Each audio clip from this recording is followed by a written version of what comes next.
O aniversário de 55 anos do golpe militar de 64, este ano será diferente de todos aqueles que nós conhecemos nas últimas 3 décadas.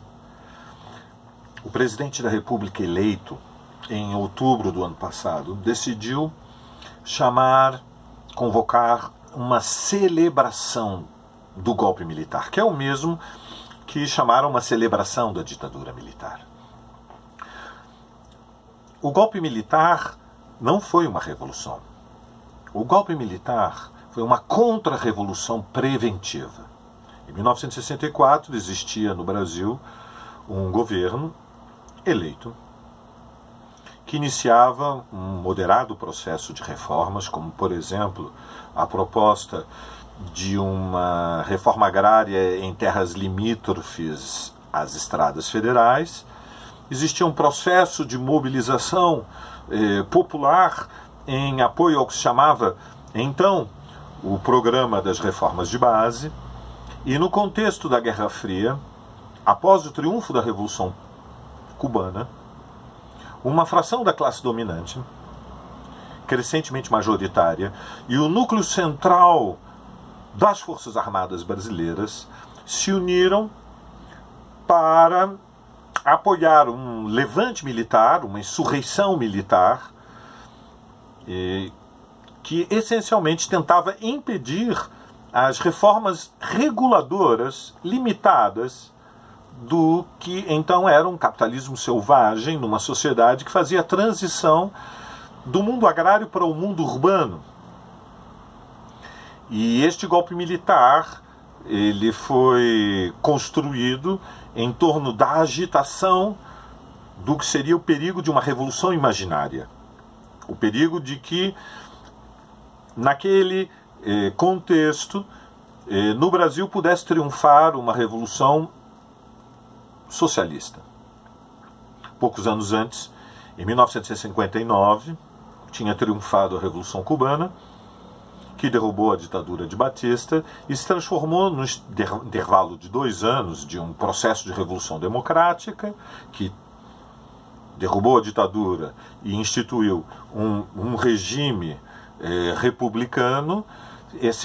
A dinâmica da mobilização permanente das massas e a pressão do imperialismo levou a uma radicalização, e o que era a Revolução Democrática, num processo ininterrupto, se transformou numa revolução social anticapitalista. E o pânico se abateu sobre as classes dominantes de toda a América Latina.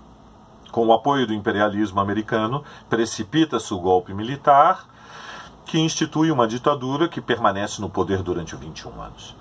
E o debate ideológico, a luta ideológica que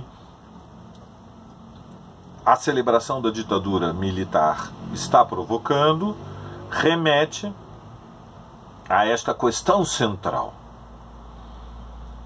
a legitimação da ditadura militar por parte do governo de Jair Bolsonaro e da coalizão política de extrema-direita que lhe dá sustentação. Não só a fração militar, mas as outras frações, o núcleo bolsonarista do clã em torno da figura de Jair Bolsonaro, o núcleo articulado em torno de Paulo Guedes e a sua proposta de ajuste fiscal brutal para introduzir métodos asiáticos nas relações sociais brasileiras, o núcleo do judiciário, que se articula em torno da bandeira da Lava Jato. Esta coalizão de extrema-direita, ela tenta legitimar o que foi a ditadura militar. E isso abre uma luta ideológica que é muito importante. É fundamental nós compreendermos